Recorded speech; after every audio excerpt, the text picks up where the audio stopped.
दोस्तों नमस्कार। अपने चैनल पे मैं विजय प्रकाश आपका हार्दिक स्वागत करता हूं। दोस्त, क्या आपने कभी ये सोचा है कि व्हाट्सएप पे ना कोई ऐड आता है, ना ही व्हाट्सएप हमसे कोई सब्सक्रिप्शन चार्ज लेता है, तो फिर व्हाट्सएप क्या खुद से पैसे खर्च करके इतनी बड़ी कम्युनिटी को मैनेज करता है? व्हाट्सएप पे लगभग 2 बिलियन से अधिक एक्टिव यूजर्स हैं। मतलब इस पूरे दुनिया का लगभग 25% लोग व्हाट्सएप यूज करते हैं। दोस्त, एक आईटी कंपनी अपने फ्री प्रोडक्ट से भी इतना अर्न करती है कि उसके ओनर दुनिया के टॉप 10 अमीर लोगों में सालों तक बने रहते हैं। मतलब एक आईटी कंपनी किस किस तरीके से पैसे बनाती है, शायद हम में से बहुत लोग ये नहीं जानते हैं। वैसे तो हम बात करें तो ऐसी कंपनियों के अर्निंग का मुख्य स्रोत होता है उस प्रोडक्ट पर चल रहा एड, या कुछ प्रोडक्ट पे सब्सक्रिप्शन चार्ज लगाकर, या फिर यूजर्स के डेटा को बेचकर। आखिर व्हाट्सएप कौन सा बिजनेस मॉडल यूज करता है, आइए इसे समझते हैं। दोस्त, व्हाट्सएप की शुरुआत 2009 में दो दोस्तों ने मिलकर किया। इनका नाम ब्रायन एक्टन और जैन कॉम है।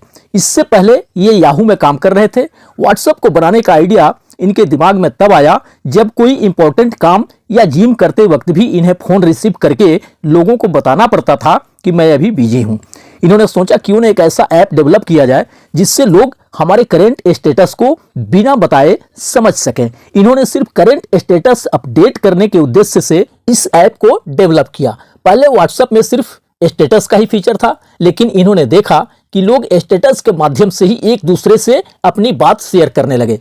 तब इनके दिमाग में एक और आइडिया ने जन्म लिया कि इसमें चैट फीचर को भी ऐड किया जाए, और तब से यह एक मैसेंजर ऐप के तरह यूज होने लगा। क्योंकि उस वक्त आमतौर पे टेक्स्ट मैसेंजेस पर चार्ज लगते थे।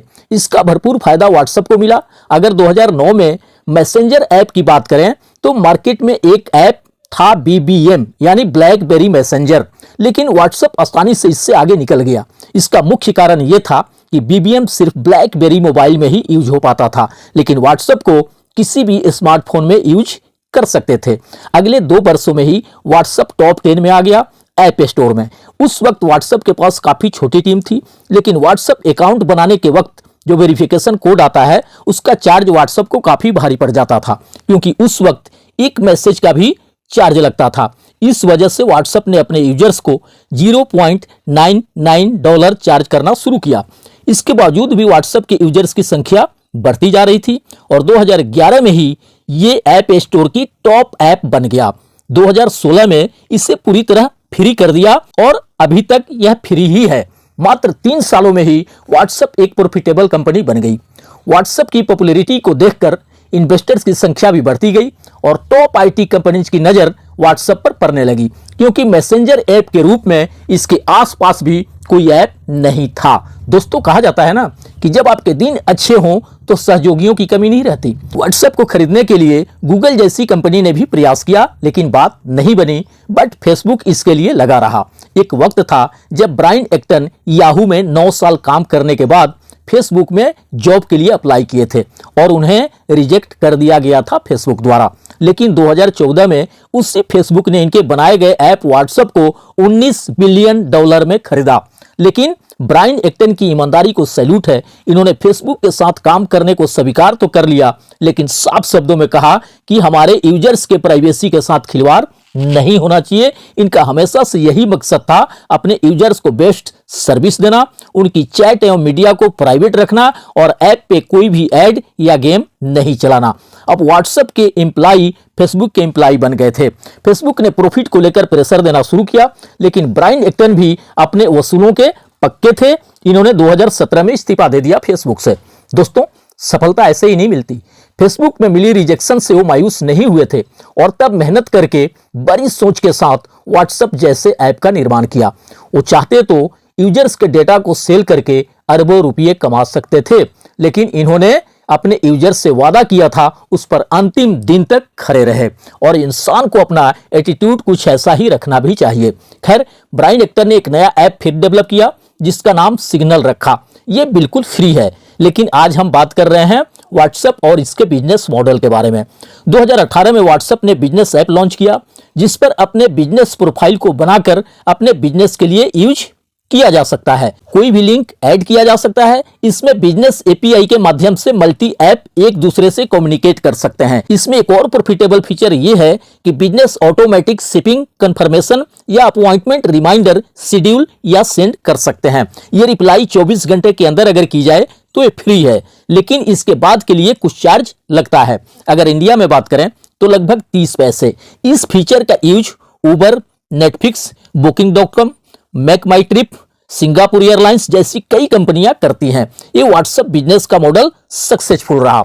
इसके बाद व्हाट्सएप पे का भी फीचर व्हाट्सएप में ऐड किया गया, लेकिन ये बिजनेसेज के लिए फ्री नहीं है। इस पर 3.99% प्रत्येक ट्रांजैक्शन पर चार्ज होता है। 2020 नवंबर में इसे लॉन्च किया गया, लेकिन ट्रांजैक्शन चार्ज की वजह से व्हाट्सएप पे पर भारत में यूपीआई का मात्र 0.02% ही ट्रांजैक्शन होता है, क्योंकि बहुत कम बिजनेसेज इसका यूज करते हैं। बहुत सारे यूपीआई पेमेंट ऐप फ्री हैं।